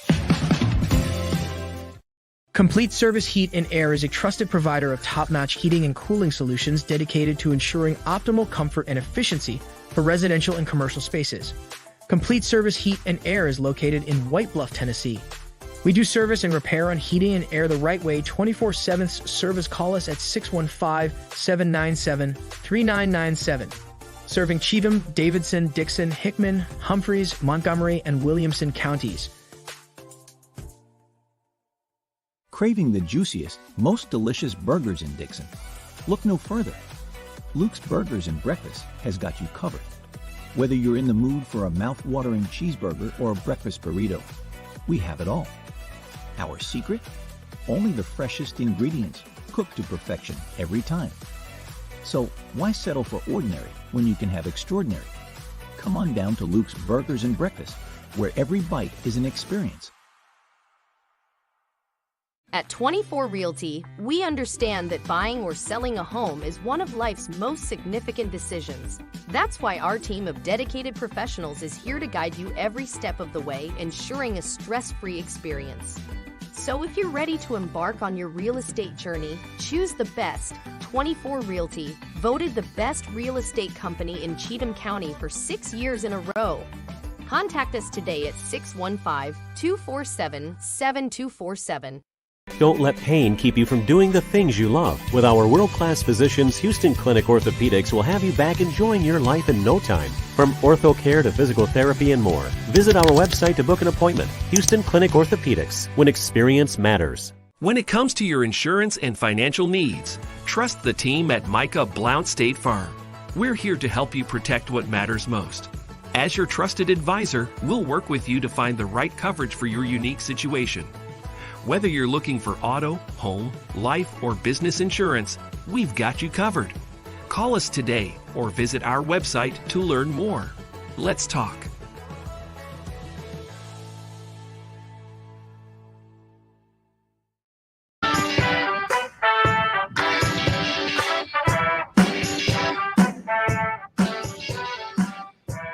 Welcome back to Main Street Sports Today, presented by Mid-Tennessee Bone and Joints, coverage of SEC Football Media Days kickoff event here at the Grand Hyatt in downtown Nashville. It's been a fantastic week. We are winding down, as tomorrow, for those of you who are not aware, we will not be on live.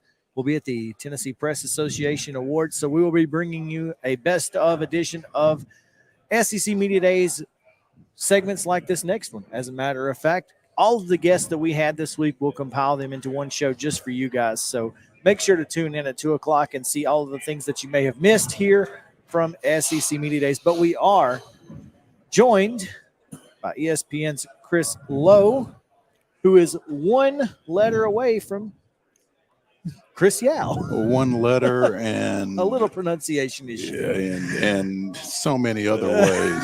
Just a little bit. But yeah, I get your mail every once in a while. You probably have. Yeah, he gets your checks, you get his bills. Chris, appreciate you taking some time, man. I'm sure it's been a busy week for you as well, between doing some hits down here and doing a little writing. At least we haven't had to write. We have not had to write. Thank goodness. Yeah. Yeah, it's back in the day, that's all we did, right? Yeah, right. Radio, TV, there was digital shows mowing our dinosaurs. So we remember the days when dinosaurs roamed the earth. Don't remind me. What's been your biggest story this week? Probably, I would say Kirby Smart sort of going on the defensive again about what's happened, this offseason at Georgia, and trying to sort of convey where he's coming from, yet protect his program, and say, listen, when I sat down with him, he said, there's to me a huge difference between speeding and racing and then kids getting speeding tickets. And he understands why there's extra scrutiny because of the tragic deaths of the Devin Willock and the recruiting staff on his staff. So he gets that. And I think he has turned, not that he's not policing it, but I think the leadership on that Georgia football team, Cedric Van Pran, some of the guys who've been around for a while, are really trying to step up and make sure that, you can't, we're at a point right now, we can't have any more of these things. We can't have any more speeding tickets. We can't have any more issues where people are racing, certainly. And, it's been a tough offseason. I talked to him. He just said it's been a long, tough, heart-wrenching offseason to lose two people at the party program, and then you have all these things after that, guys speeding, guys getting in trouble. Been a lot of other accusations. I mean, we all know about the big stink with the AJC in Georgia. And I think probably more than anything, Kirby and his players are just ready to get on the practice field and play football again. That's, it's tough especially again, when you've had the success that they've had the last couple of years coming off back-to-back national championships. They just want to get back to focusing on football, and you've got all this other stuff kind of swirling around your program, and you don't want to minimize the tragic losses by just calling them distractions and that kind of thing. But at the same time, trying to strike that balance within your program in particular has got to be a little tough. Yeah, no, it is, Mo. It's I don't think any coach go through what Kirby and that whole staff, that program went through, to lose two people in your program. So it's just such a senseless type deal, and when that happens, when something terrible like that happens, you hope that, the bond and the brotherhood on the team, you can come together and sort of lean on each other. And I think when you have, as you pointed out, other things happening, driving related issues, going 35 or 40 miles over the speed limit, some of the things that have happened, then those become magnified. And no coach likes that. And I think a lot of people there at Georgia, fans included, want to know, well, how come every ticket now that a kid gets is on the quote unquote front page of the paper? Well, the reason is because you had this tragic issue back in January after the national championship celebration. And that's sort of here we are. And I think Kirby Smart understands that. He understands that there's going to be added extra scrutiny on his program. Everybody's going to be watching. But as much as anything, as a head football coach now, you got to get guys back in the fold, focused on what you're focused on. And you can't get caught up, as you said, on the things that have been going on off the field. I repeat myself. I think the best medicine for Georgia's football team is just to get back in to preseason practice, which is going to start here in a couple of weeks, and then to start gearing for the season, because they still got a really good, talented football team. Yeah, the football program is certainly top notch, and right now, obviously, the class of the SEC, nobody's three-peat since the 70s, so they got a pretty tough hill to climb, especially when you're talking about the SEC. This is the most difficult, the toughest conference in all of Power 5 football. Can they do it? Will they do it? And if not, who's their biggest threat? Maybe the three-peat Chicago Bulls back in the yeah, nice. We were looking up. The NCAA is so screwy in how they, before the BCS and playoffs, how they determine national championships. Mo and I are old enough to remember the old polls when you'd have split national championships. Mm-hmm. I think if you to find a school that won 3 straight quote-unquote undisputed, I think you go back to the 30s maybe. Wow. Minnesota. I think Minnesota in the 30s won 3 straight. Now Notre Dame may claim one there in the 40s, probably, but it's been a long time, and especially to do it in the SEC that's been as good as the SEC's been over the last 2 decades. And Kirby came right in, had just a so-so year his first year, and gosh, in 17 they were in the national championship game and lost in a essentially the last play of the game against Alabama. So it's they are the class. I think they have passed Alabama. Does that mean that I think Alabama can't retake them? No, I think Alabama's going to have a good year. I think Nick Saban feels like he's probably going to have a more complete football team. They probably leaned a little bit too much on Bryce Young last year, maybe the last 2 years. And Jameer Gibbs was there, and they didn't necessarily utilize him. And I think sometimes, Mo, you go back to great players over the years. You don't try to, but as a teammate, sometimes you stand there and this guy's so good, you're just waiting for him to make a play, and it takes away from the entire team. And I think that happened a little bit over the last couple of years because Bryce was so good and such a magician. He was always making plays, had 10 eyes. He knew where defenders were coming from, and they're gonna need more guys to be. It's gonna have to be a more complete effort this year for Bama to be back in the national championship mix. I do think they'll be better in the offensive line. I think they'll run the ball better. I think defensively, you're going to see a defense under Kevin Steele who's going to really put a premium on trying to force turnovers and create negative plays. Bama didn't force a lot of turnovers last year, and that's sort of been their calling card when they've been really good on defense. Remember that one year they scored all those defensive touchdowns? All the non-offensive touchdowns were it was like 7 weeks in a row they had a non-offensive touchdown. They sort of gotten away from that a little bit, and I think that's going to be a priority this year on defense to try to create more havoc on defense, short fields for the offense, and maybe even score some touchdowns. Is that what you heard?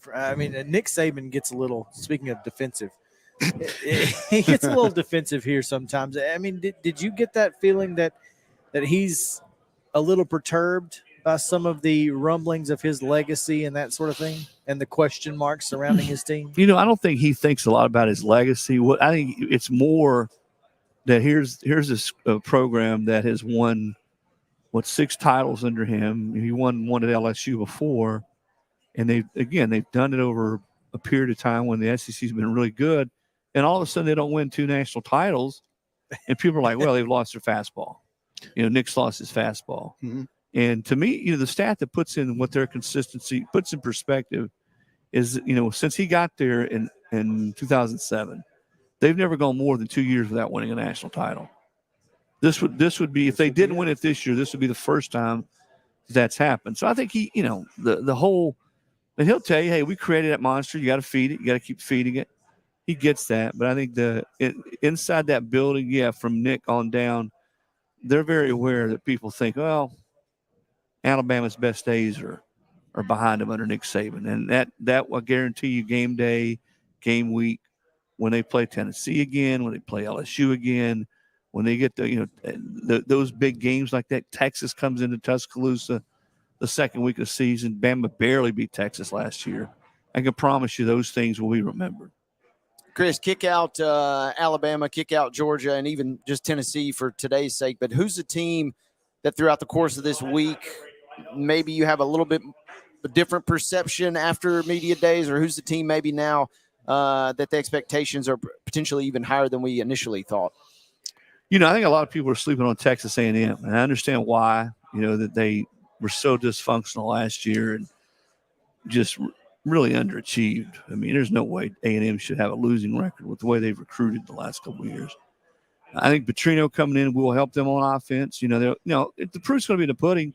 Does Jimbo completely relinquish play calling duties? And he insists to me that he is. He said, I wouldn't have brought Bobby Petrino in unless I were going to let him call plays. I've got to be more hands-on in other areas of our program. I think they've recruited well. I think they got rid of last year some guys in that one class that just weren't real interested in buying in. I think they've gotten rid of some of those guys that just weren't team-oriented. They're talented. It's not like they don't have talent. So I think they're a team. I don't think they're better than Bama. I don't think they're better than LSU, but I think they're closer than a lot of people think they are. It can certainly factor in to who wins the West Division this year. And you mentioned LSU, obviously at the quarterback position. This is going to be a fun league to watch because Bryce Young's obviously departing, but seems like we have a great crop of quarterbacks. And I'm curious, how does year 2 of the Brian Kelly experience unfold? Because last year they kind of caught the league by storm a little bit, which may or may not have been a surprise to a lot of folks. Yeah, well, year 1 is pretty good. And right. You know what last year reminds me is that coaching still matters. Brian Kelly can coach. He's done it on big stages. He's done it at pressure cookers like a Notre Dame. They won how many straight years did they win 10 games, and then that all of a sudden was not enough for Notre Dame, which is a big reason why I think he's at LSU. Mm-hmm. Let's go. All right, it's not enough. Let's go somewhere else. It's got the resources and the money and the talent base to win at an even higher level. So, no, I think you mentioned Jaden Daniels. He was one of the more improved players in the country last year. He got better and better every week. Defensively, if they get Mason Smith, the defensive tackle, healthy this year, which I think he is, with Harold Perkins rushing the passer, they got a chance to be really good. The one area where defensive back is the one area where they've always been good. When has LSU not been just great in the secondary? Mm-hmm. There are some questions back on the back end like that, but I like them a lot. I think the West is going to be a good race. LSU has to play at Tuscaloosa this year. Alabama's got to go to Texas A&M. They're going to, and I wouldn't struggle. Yeah, and I wouldn't count out teams like Ole Miss and Arkansas. I think Arkansas is another team maybe being a little slept on because you bring back. Is there a better quarterback running back duo in the conference than KJ Jefferson, Rocket Sanders? Nope. I don't think there is. Nope. Only because Rocket and Quinshon are so close. Jackson Dart could potentially get there, but I don't think he's Jackson KJ Dart Jefferson. is not where Jefferson is. Right. Like you said, Quinshon close. and Rocket are close, but Dart and Jefferson aren't. So I think this KJ's again, third to year. answer your question, no. Yeah. ESPN's Chris Lowe joining us here on Main Street Sports Today, presented by Mid-Tennessee Bone & Joint, as we continue to broadcast live from what remains of SEC football media days here at the Grand Hyatt in Nashville. Chris, some of us were talking yesterday at the reception over at Nissan Stadium, for which we got a police escort, by the way. That was nice. We've ridden in the back of police cars, but we've never been escorted by a police car. Anyway, we were talking about LSU, and to your point, Brian Kelly is probably going to go there and win a national championship because that's what coaches do at LSU. The last 2 coaches they've had. Last three. Les Miles. Last 3 coaches they've had have each won a national championship. So, poor Jerry DiNardo. So, what makes you think that Brian Kelly isn't going to win one before he leaves? Right? Yeah, Eddie O won one with a great roster. They had an unbelievable roster that year. You're right, Les Miles. And Les Miles had a couple teams that were pretty darn close to winning national titles. Would have won 2 if Oklahoma State doesn't blow it against Iowa State. And you're right, going all the way back to Nick in 2003 when he won there. That's a place that's, there are not many places that are ready-made to win national titles, but LSU is. You're the school in that state. When kids grow up, and it's a great state for talent. There's a lot of great football players. You're not far from Houston, which is loaded with great football players. But kids that want, if you grow up in Shreveport or Monroe or Baton Rouge or New Orleans, those kids grow up Tiger fans because it's not like Alabama, state of Alabama, where you're Auburn and Alabama. It's the only game in town. Yeah, it's the only other. Arkansas is a little bit like that, but I don't think Arkansas. Well, I know Arkansas doesn't have the talent the state of Louisiana does. Depth. And maybe Nebraska. And Nebraska's been down for a while. Nebraska's football talent is also not to the level of Louisiana's. So I think I've always argued with people about that. I think LSU is one of the best 4 programs in college football. Or job. Let me say this. Jobs. Yeah. Mm-hmm. If you were to line up the best jobs in college football, Ohio State, Georgia, LSU, and now Nick has made Alabama. I think Alabama is certainly in the top 5. But to me, those are and even SC, SC, everybody says, well, you should get all the West Coast talent. Well, there are a lot of people out recruiting in Los Angeles. Mm-hmm. And they've been down for a while. Everybody that's anybody is out but there. most points right. LSU, no matter who's been the coach there, has won at some point. They won a national title, You just or have at least to not played. screw it up. Yeah, or at least played for one, or been in the SEC And any other school like that, sort of surprisingly, at least here recently, as dysfunctional as they've been, is Auburn. Think about this. Auburn, in the last 12 years, has either won a national title, played in the national title game, or has been in an SEC championship game. Had they won that game in 2017, would have been in the playoff when they beat Bama and Georgia in back-to-back weeks and then lost to Georgia in the rematch. So a lot of people say it's screwed up, the boosters. That's true, but when Auburn gets it right, it's another job with great facilities and fan support and tradition. There are a lot of schools, a lot of jobs like that, in the SEC. What's your take on Auburn, the Hugh Freeze experience? The Hugh Freeze experience. We've kind of, for whatever reason, this week they've kind of slipped under the radar just because maybe it is Hugh Freeze's first year. What's your take on the Tigers this year? He's done a nice job of sort of replenishing the roster. They've hit the portal hard. I don't think they're ready to challenge in the West. I do think they'll be better. Of course, last year they were really bad. Really, really bad, especially on offense. I think they'll be much improved on the offensive side of the football. We'll see. Hugh can recruit. He's really good at relationships, connecting with people. I think the Auburn community, he seems to fit, that community, getting out among people and forming relationships. But I think Hugh will even tell you that there's not a lot of people there. And I'm not saying that they're going to be looking for moral victories, but I don't think a lot of people there think they're going to be a double-digit win team or a 9-10 win team. But I do bet you come November, they'll be a better football team than they were in September. I think they'll get better as the year goes on. It's going to be an interesting year. Again, like you said, the SEC West, we've talked about it all week. It's wide open. The SEC East really looks like it comes down to one and two, maybe three teams. I don't know Florida if they're in there. I don't think they are right now, but it's debatable among some folks at least. But it should be an interesting year. And Chris, we look forward to reading more about what you've got going on here on ESPN.com. Chris Lowe joining us. Chris, thanks for taking time. Yep. See you guys in Dallas next year when the conference goes to 16 teams. That should be fun. Good to be with you guys. Thank you, Chris. Okay. All right, we're going to take a short break. When we come back, we'll talk about the Titans' new uniforms. They come out Sunday, but they've been leaked. So what do we think? Also, the Indianapolis Colts put out their alternate uniforms. We'll talk about them as well. So stick around here. Main Street Sports Today comes back to the Lee Company studio right after this.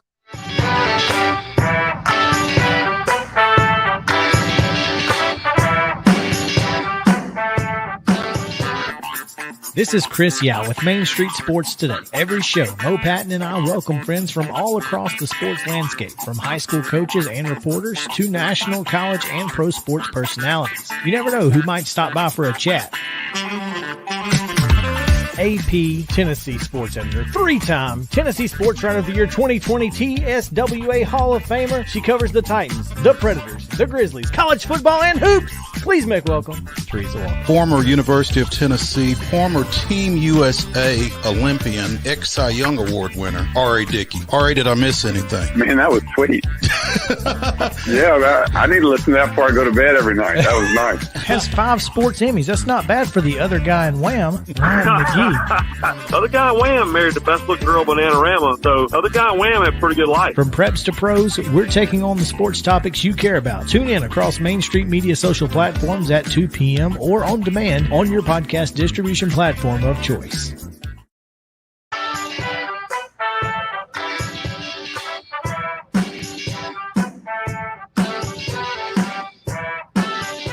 We are back for the final segment of the week from SEC Football Media Days, kickoff event at the Grand Hyatt. This is Main Street Sports Today, presented by Mid-Tennessee Bone and Joint. Thanks to our friends at Complete Service Heat and Air for all of their support all week long and all of your support as well.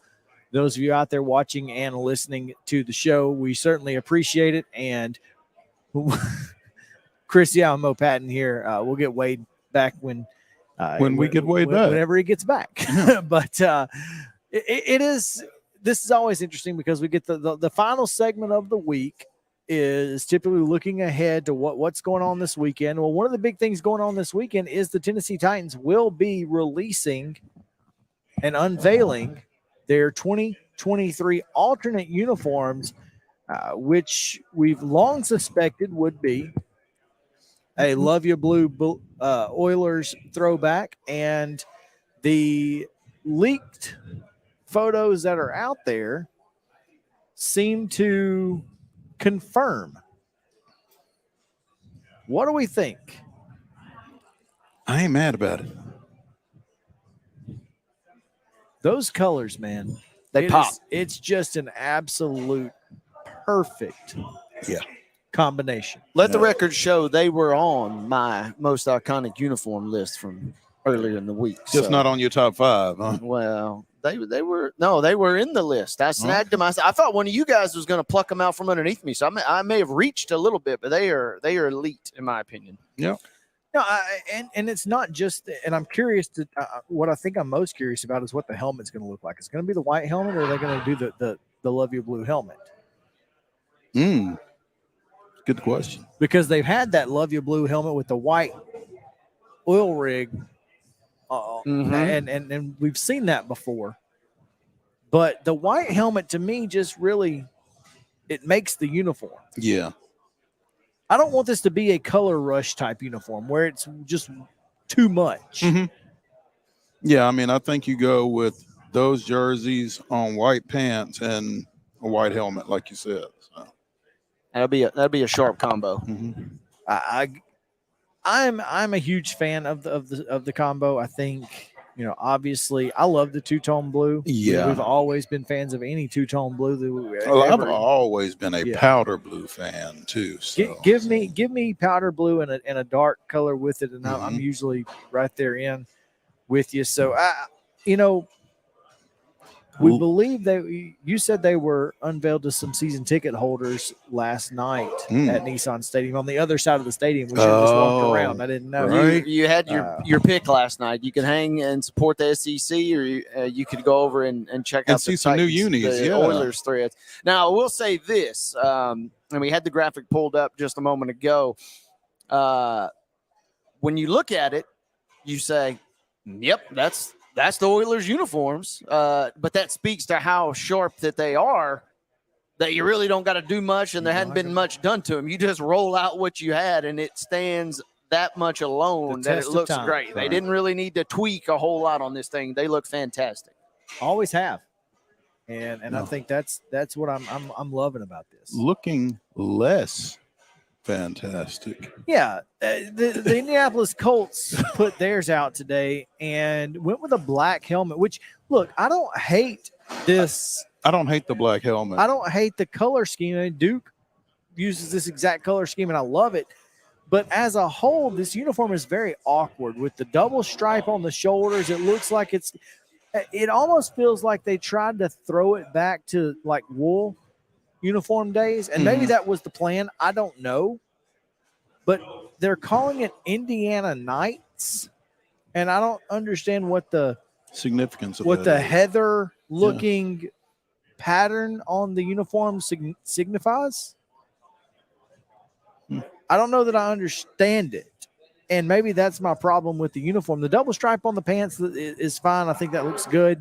I think the helmet looks really, really good. I would almost let them do that all the time. It really kind of reminds me, and this might not be a good time to invoke this, but really kind of reminds me of Northwestern's uniforms.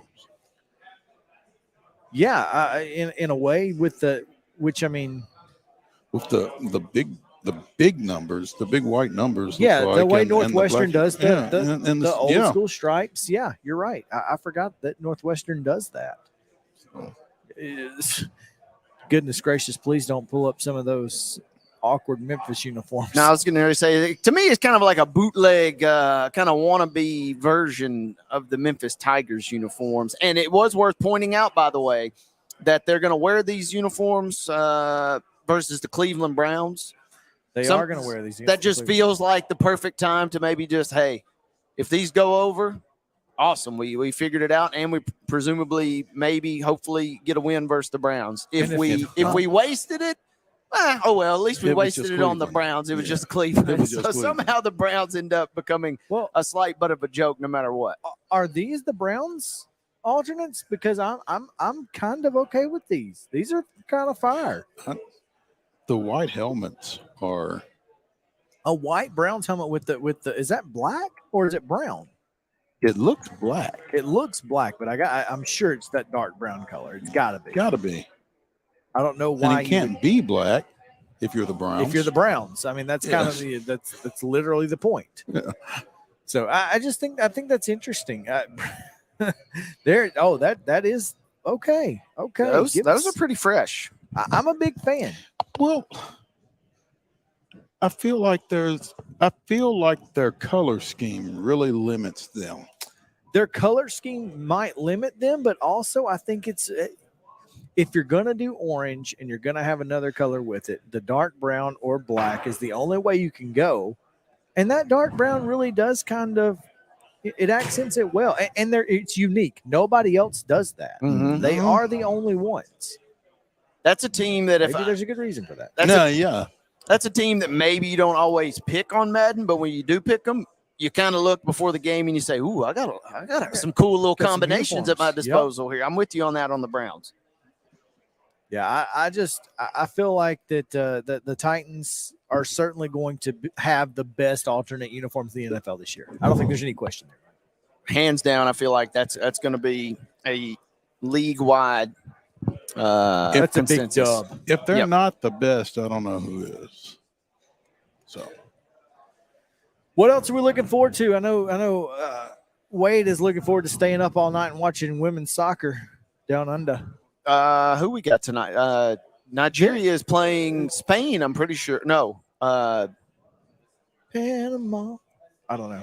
I tried there. I will tell you this, though. Tomorrow night, must-see TV, USA versus Vietnam, 8 p.m. The over-under on Canada. USA, yeah, that's going to be a big game, believe it or not, especially because Canada's going to be fighting against Australia, who already got a win this morning. But USA versus Vietnam, we will take out decades of potential geopolitical frustrations in the women's In 90 soccer minutes. realm in 90 minutes. USA will score 6 goals minimum to beat Vietnam, in my So we've humble got the opinion. triple header tonight. It starts with Nigeria, Canada at 9:30 p.m. Then at midnight, you get the Philippines and Switzerland. I thought Switzerland was supposed to be neutral. I didn't know that they were, involved in this. And then following that, Spain and Costa Rica at 2:30. I don't know if it's Costa Costa. I was gonna say Costa Rica, but then I was like, hey, let's just switch it up. So I think it's Costa. I think it is too. I will say this, speaking of Costa Rica, since we are just randomly talking Women's World Cup here, 2:30 in the morning, I'm not going to be up to watch it, but I got to give a quick shout out to our Fabiola Sanchez, who's a former student athlete of mine at Martin Methodist College. She is on the Costa Rican national team. And you're not going to get up to watch. Well, I didn't say that I wasn't going to get up live to watch. I may get up to get ready for tomorrow and watch on a delay. That's a good idea. Wow. But then again, who knows if you get it? How about this? If I'm up at 2:30 watching that, I will send both of you guys a text. You can send it. And I'm going to request a read receipt, and we'll see what time I get it back. But unlikely to watch live, but I had to give Fabi a shout out. You can watch the Winnipeg Blue Bombers and the Edmonton Elks tonight if you want at 7:30 on TSN. I don't know how you will watch TSN, but if you find a way, feel free. Or if you leave now, from wherever you're at, if you leave now, you can get to Columbia in time for the losers bracket finals and the championship game of the Little League State Tournament at Murray County Park. Columbia and Morristown will play in the 6 o'clock losers bracket final. The winner will immediately play two-time defending state champion Nolansville for the right to go to the Southeast Regional down in Warner Robins and play for a spot in the Little League World Series in Williamsport. We didn't get a chance to talk to Heather Williams this week, but NASCAR is in Long Pond, Pennsylvania for the HighPoint.com 400. We'll talk to her next week. We'll get Chip Walters back on Tuesday, Heather Williams on Wednesday. Monday will be Reaction Monday. We'll react to all of the things across the sports world, including the SEC football preseason polls, all conference and team all conference teams. So that'll be a lot of fun. Come back with us. And again, we'll have a best of show on tomorrow because That's right. we'll be recovering. And I just want to say real quick, gentlemen, thank you for having me all week. It's been an honor and a privilege, and we certainly had a blast. It has been fun. It has been fun, and it has been stressful.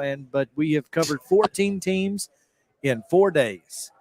We've given you exclusive interviews with a number of high-profile individuals, and that's what you can expect here on Main Street Sports Today throughout the rest of our time. Until the next time, Mo.